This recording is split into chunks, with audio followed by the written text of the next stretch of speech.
It is said that no two snowflakes are alike. But is there a physical basis for this claim? Why are crystals symmetrical? Can one branch of a crystal somehow know what shape the other branches will take? And why are snowflakes usually hexagonal? When water vapor in the atmosphere reaches its saturation point, it condenses into liquid water droplets or freezes directly into ice crystals. The shape of a snowflake depends on the conditions in which it forms. For example, humidity, temperature, and the amount of impurities in the air all play a role. Under the same conditions, crystals of essentially the same type form.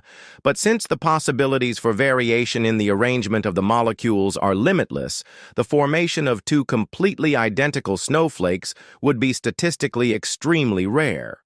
A simple way to understand why snowflakes often have a hexagonal shape is to look at the molecular structure of water. Water molecules consist of two hydrogen atoms and one oxygen atom. The oxygen atom has two lone pairs of electrons. These form a kind of electron cloud with the hydrogen atoms, making the water molecule polar.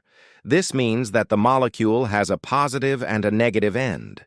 The positive ends of neighboring water molecules attract each other and form a kind of network. In the hexagonal arrangement, this network can stabilize particularly well. However, not all crystals are hexagonal or six-branched. In other conditions, for example, needle-like ice crystals may form. Individual snowflakes are formed from a large number of interlinked crystals. A flake may appear quite symmetrical, resembling a star or a hexagon, but upon closer inspection, small differences can be seen, for example, in the structure of the branches. The approximate symmetry arises because each branch of an individual snowflake usually forms under similar conditions. In nature, there are many examples of objects that exhibit a high degree of symmetry. Crystals are a prominent example. However, the factors that cause this symmetry are often complex and not fully understood. Snowflakes are usually hexagonal because the water molecules that make them up form a hexagonal lattice when they freeze. This is because the shape of the molecule and the way it bonds with other molecules makes a hexagonal lattice the most stable arrangement. However, sometimes the conditions under which water freezes are not ideal for forming a hexagonal lattice. In these cases, snowflakes can take on a variety of different shapes. One way that scientists study snowflakes is by growing them in a laboratory setting.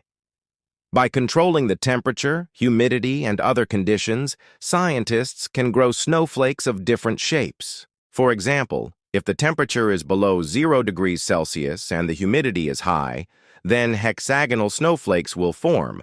But if the temperature is above 4 degrees Celsius and the humidity is low, then needle-shaped crystals will form. The famous American researcher Wilson A. Bentley is one of the most famous snow crystal researchers. He began his microscopic examinations in 1882 and later focused on photographing crystals and snowflakes. Over the course of more than 40 years, he photographed thousands of different crystal structures without finding, according to his own statement, two that were identical. So the next time it snows, take a moment to appreciate the unique beauty of snowflakes and remember that each one is a tiny masterpiece, intricately designed by the forces of nature. Thanks for watching.